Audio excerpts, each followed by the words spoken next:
పెద్ద పాపం ఇది, దీని గురించి చెప్పాల్సిన అవసరం లేదు. 11 ఖిలాఫే ఫిత్రత్ షహవత్ రాణి కన్నా, ఖిలాఫే ఫిత్రత్ షహవత్ రాణి కన్నా 10ది పెద్ద పాపం.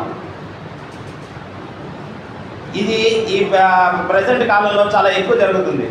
ఇదేంటంటే ఇది పెళ్లి వయసు వచ్చేసినా కానీ తమ తల్లిదండ్రులు ఏంటంటే పెళ్లి చేయకపోవడం వల్ల ఆ పిల్లకాయలు వేరే వేరే పనుల్లో పడిపోయి ఉన్నాయి.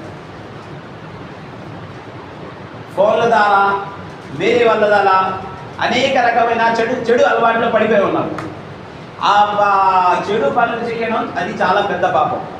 ఈ ప్రపంచంలో ఈ టైంలో ఇది చాలా జరుగుతుంది. ప్రవక్త ముహమ్మద్ సల్లల్లాహు అలైహి వసల్లం గారు ఒకసారి వెళ్తా ఉంటే కొందరు పిల్లకాయలు కనిపించారు. ఇది 16-15 ఆ వయసు వాళ్ళు కనిపిస్తే ప్రవక్త సల్లల్లాహు అలైహి వసల్లం ఏం చెప్పారంటే, ఓ పిల్లలారా, మీ దగ్గర పెళ్లి చేసుకునే శక్తి ఏంటంటే భార్యని తీర్పిచ్చే వాళ్ళకి బట్టలు ఇచ్చే వాళ్ళని ఉంచడానికి శక్తి మీ దగ్గర ఉంటే మీరు ఏం చెయ్యండి, తొందరగా పెళ్లి చేసుకోండి. ఏం చెప్పారు? 3 పనులు. 1 తీర్పిచ్చే శక్తి, 2 బట్టలు ఇచ్చే శక్తి, 3వది ఇల్లు ఇచ్చే శక్తి. ఈ 3 శక్తులు మీ దగ్గర ఉంటే, మీ దగ్గర డబ్బులు ఉన్నా లేకపోయినా మీరేంటంటే తొందరగా పెళ్లి చేసుకుంటుంది. ఎందుకంటే ఇది చూపుని కాపాడుతుంది. ఇది చూపుని చెడు దానిపై పోకుండా ఆపదది.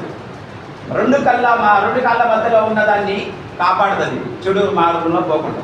ఈ సమాజమే దానివల్ల బాగుపడిపోతుంది. ఏమవుతుంది?